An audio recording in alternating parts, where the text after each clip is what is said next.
اے نبی، یہ جو پیغمبر آتے رہے اور کتابیں نازل ہوتی رہیں تو اس لیے کہ تمہارا پروردگار ایسا نہیں کہ بستیوں کو ظلم سے ہلاک کر دے اور وہاں کے رہنے والوں کو کچھ بھی خبر نہ ہو، اور سب لوگوں کے بلحاظ اعمال درجے مقرر ہیں، اور جو کام یہ لوگ کرتے ہیں اللہ ان سے بے خبر نہیں۔ اور تمہارا پروردگار تو بے نیاز ہے، صاحب رحمت ہے، اگر چاہے تو اے بندو تمہیں نابود کر دے اور تمہارے بعد جن لوگوں کو چاہے تمہارا جانشین بنا دے، جیسا تم کو بھی دوسرے لوگوں کی نسل سے پیدا کیا ہے۔ کچھ شک نہیں کہ جو وعدہ تم سے کیا جاتا ہے وہ پورا ہونے والا ہے، اور تم اللہ کو عاجز نہیں کر سکتے۔ کہہ دو کہ لوگو تم اپنی جگہ عمل کیے جاؤ، میں اپنی جگہ عمل کیے جاتا ہوں، ان قریب تم کو معلوم ہو جائے گا کہ آخرت میں بہشت کس کا گھر ہوگا۔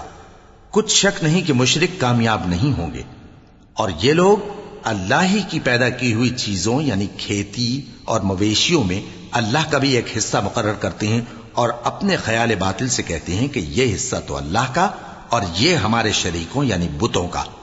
تو جو حصہ ان کے شریکوں کا ہوتا ہے وہ تو اللہ کی طرف نہیں جا سکتا، اور جو حصہ اللہ کا ہوتا ہے وہ ان کے شریکوں کی طرف جا سکتا ہے۔ کیا برا حکم لگاتے ہیں۔ اسی طرح بہت سے مشرکوں کو ان کے شریکوں یعنی شیطانوں نے ان کے بچوں کو جان سے مار ڈالنا اچھا کر دکھایا ہے، تاکہ انہیں ہلاکت میں ڈال دیں اور ان کے دین کو ان پر خلط ملط کر دیں، اور اگر اللہ چاہتا تو وہ ایسا نہ کرتے۔ سو ان کو چھوڑ دو کہ وہ جانے اور ان کا جھوٹ۔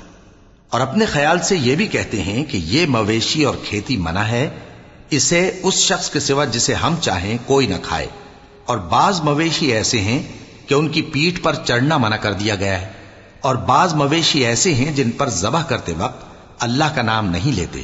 یہ سب اللہ پر جھوٹ ہے، وہ ان قریب ان کو ان کے جھوٹ کا بدلہ دے گا۔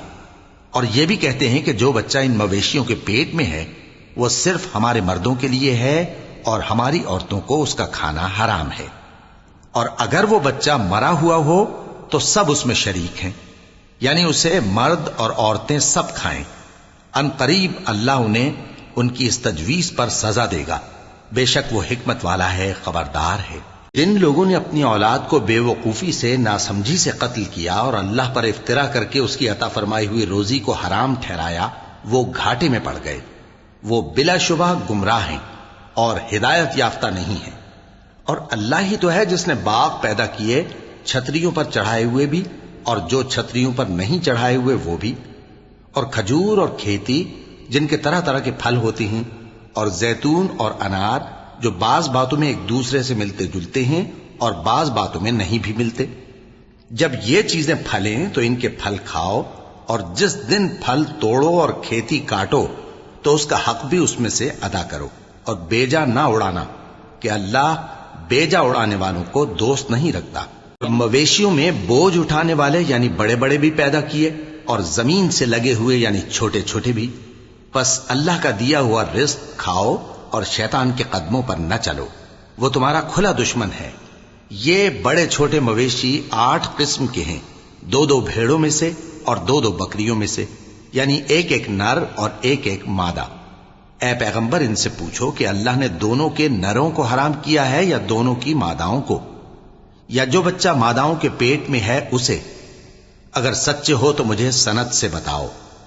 اور 2 اونٹوں میں سے اور 2 گایوں میں سے، ان کے بارے میں بھی ان سے پوچھو کہ اللہ نے دونوں کے نروں کو حرام کیا ہے یا دونوں کی ماداؤں کو، یا جو بچہ ماداؤں کے پیٹ میں ہے اس کو؟ بھلا جس وقت اللہ نے تم کو اس کا حکم دیا تھا تم اس وقت موجود تھے؟ اب اس شخص سے زیادہ کون ظالم ہے جو اللہ پر جھوٹ باندھے تاکہ بے جانے بوجھے لوگوں کو گمراہ کرے۔ کچھ شک نہیں کہ اللہ ظالم لوگوں کو ہدایت نہیں دیتا۔